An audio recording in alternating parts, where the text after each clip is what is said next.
Hey Diane, Dana here from Facebook, and I'm wanted to respond to your question about the super supportive, super sneaky superego.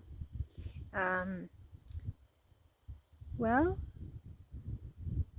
you know, I, in this thread that I was commenting in, people were talking about the work of the Diamond Approach and the teachings of Almas and stuff. And so I'm in this school, and learning about the superego's function on the spiritual journey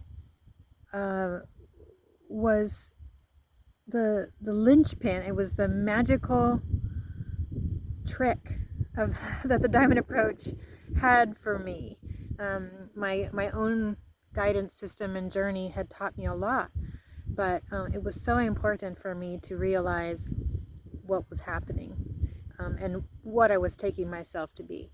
So, as a sexual one, I was my superego. My superego was this badass, total badass, lovable, kind, creative, spacious, all of these things. If I wasn't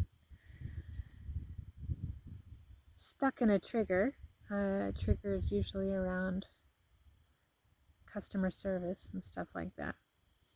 Or people not having integrity around the way that they relate with each other.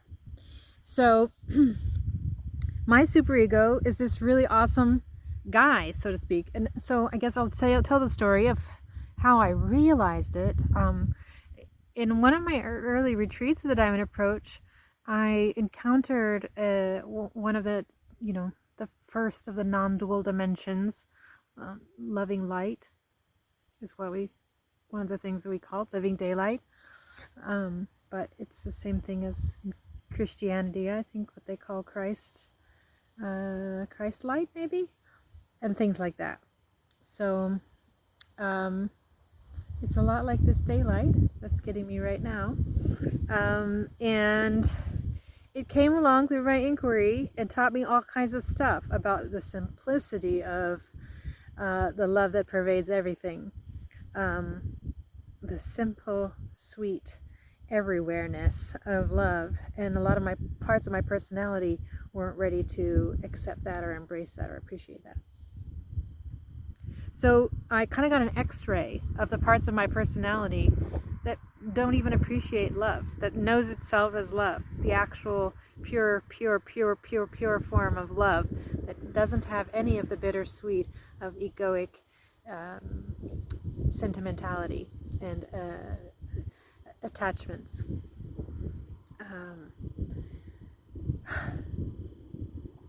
So in a very soon afterward session, I was exploring the pieces of my personality that were resistant. And one of the pieces was my friendly father.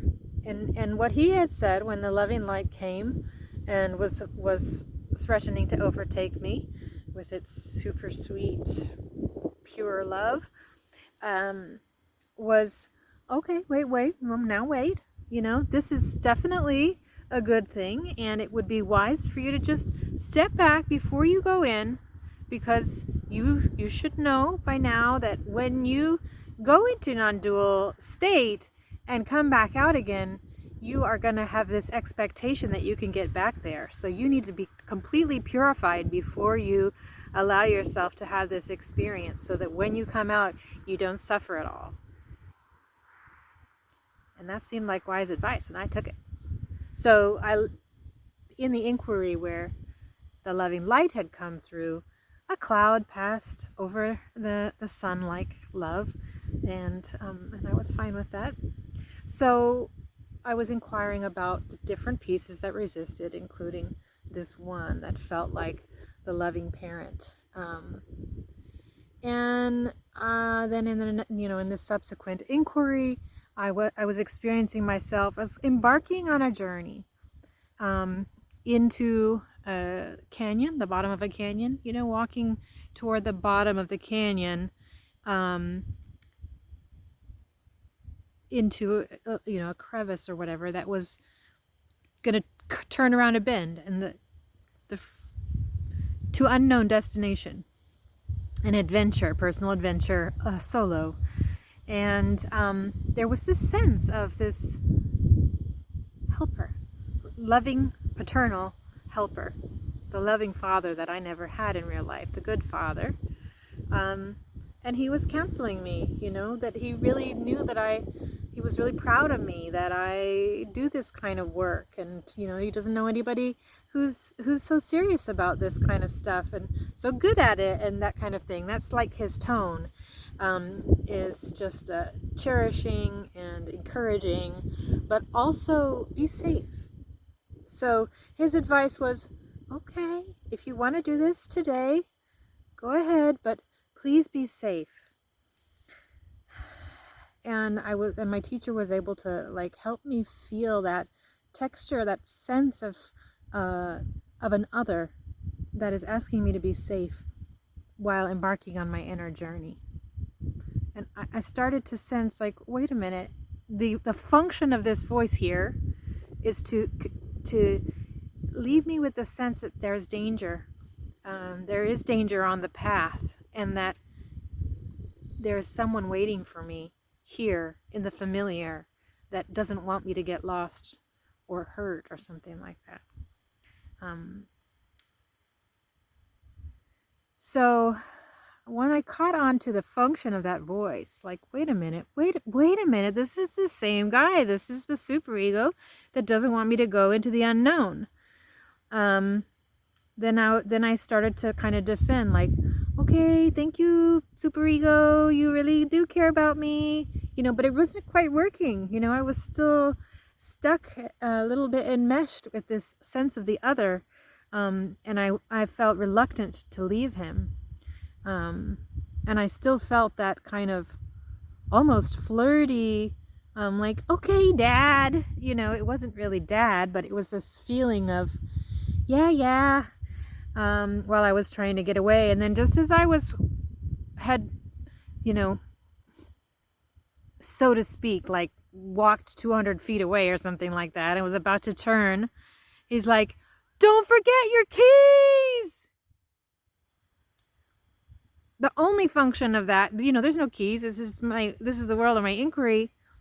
The function was to distract me from my journey, to run back and check in with him again. So that was my introduction to that discrimination of.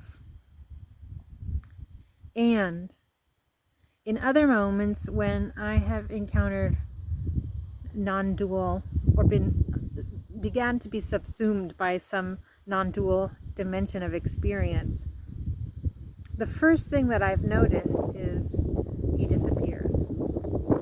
The object relation, the other, the ever loving other, the worldly relationship other, disappears. And the little girl, in my experience, is like, no!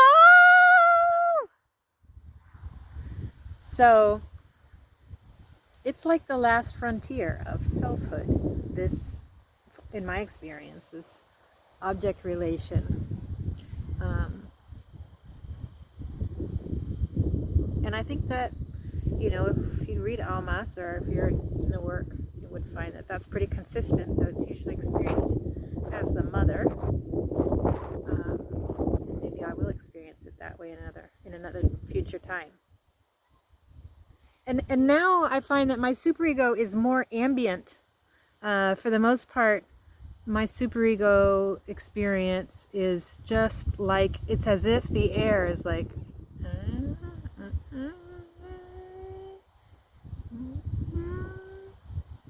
it's kind of like that. It's not even, it knows it can't get away with a kind of humanoid form. So it just comes in like static or that kind of thing. The soreness in the body. It's just gets ever more sneaky. Okay, that's what I got. Thank you for listening. Thank you for asking.